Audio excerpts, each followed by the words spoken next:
All right, let's just jump right into it. What if a megavolcano wasn't just some story on the news? What if it was happening right now, in your city?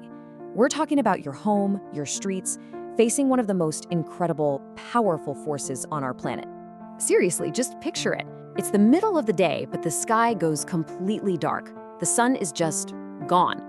Not because of clouds, but because of this thick, choking blanket of ash. Suddenly, the streetlights are flickering on, and everything has this weird, eerie glow. The whole world has changed in an instant. And just when you think it can't get any crazier, you see it. This river of fire, glowing red, moving down your street. It feels like it's in slow motion, but it's just unstoppable, swallowing up cars, trees, entire houses. And the scary part? This isn't some Hollywood blockbuster.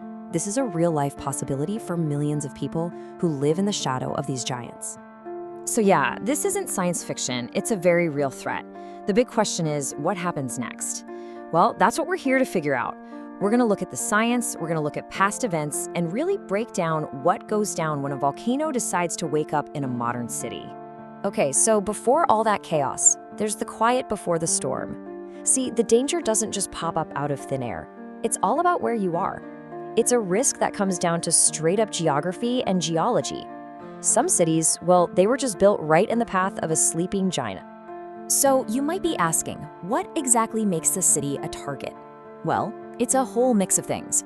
First, obviously, is how close you are. But that's not all. The type of volcano is a huge deal. Take a stratovolcano, for example, the classic pointy one. Its magma is super thick and sticky, which means it traps gas like a cork in a champagne bottle.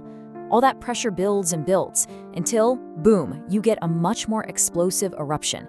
Then you throw in a huge population and wind patterns that can whip that ash for hundreds of miles, and you've got a recipe for an absolute disaster. And then it happens. All the scientific instruments start screaming. The ground starts to shake. The giant is awake. This is it, hour zero. The moment a potential threat turns into a real-time unfolding catastrophe. You know, an eruption isn't just one thing. It's not just lava. It's like a coordinated attack from nature. You've got at least 4 major hazards coming at you all at once, and every single one is devastating in its own way. So let's break them down, one by one. First up, the one everyone knows, lava flows.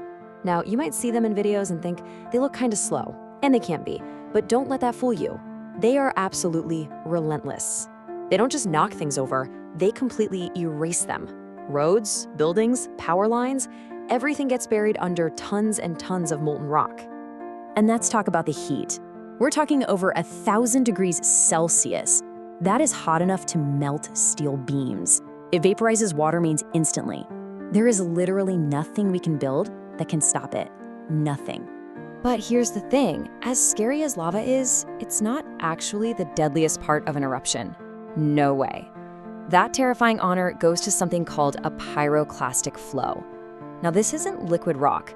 Think of it more like a superheated, toxic avalanche made of gas, ash, and pulverized rock all moving together.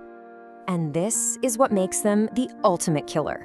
They can move at speeds of up to 700 kilometers an hour. That is faster than a high-speed train, almost airplane fast. There is no outrunning it. It's completely inescapable.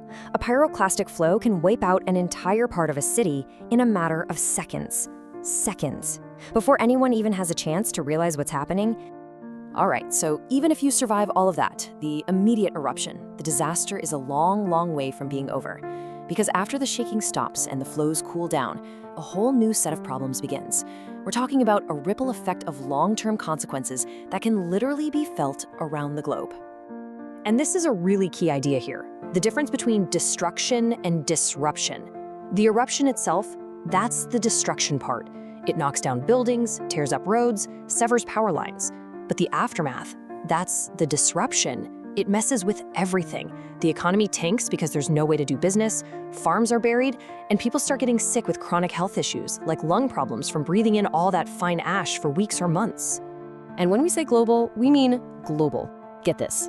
When Mount Pinatubo erupted back in 1991, it shot so much sulfur dioxide gas way up into the stratosphere that it created this thin haze that wrapped around the planet.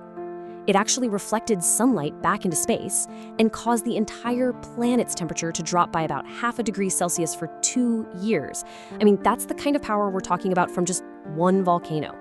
Okay, I know this all sounds terrifying, and, well, it is, but it's not a completely hopeless situation. Not at all. In fact, human ingenuity and just plain old being prepared can be the difference between a massive tragedy and a crisis that we can actually manage. So the question becomes, how do we survive this inferno? Well, survival really comes down to 4 key things. You could call them the 4 pillars of preparedness. First, you've got the scientists, using incredible early warning systems to try and see an eruption coming. Then you've got the government, creating clear, easy-to-follow evacuation plans. Third, the community has to be ready, with emergency supplies. And, maybe the most important of all, education. Just making sure everyone knows what to do so panic doesn't take over. So let's play this out. Let's make it real. The warning goes out on your phone. Because of those education programs, your family knows exactly which route to take. You grab that go bag you prepared months ago and you get out. Yeah, the traffic is going to be a nightmare for sure, but the plan works. A few hours later, you're at a shelter, safe, with clean water and medical help on hand. That right there, that's how planning saves lives. It's that simple and that crucial. So how do we stay one step ahead of a volcano? Well, this isn't the Dark Ages. We're not just sitting around waiting for a mountain to start smoking anymore. We have this incredible suite of technology. Our watchful eye in the sky and on the ground, monitoring these giants 24/7. I mean, it's amazing stuff. We're using satellites to literally watch the ground bulge and swell, a tiny sign that magma is on the move. We have these super smart computer models that can predict with pretty good accuracy where lava is going to flow and where the ash cloud will travel. And then there are these incredible emergency platforms that help coordinate the entire rescue and relief effort in real time. All of this tech working together is our absolute first line of defense. And that really brings us to the final and maybe the most important question of all.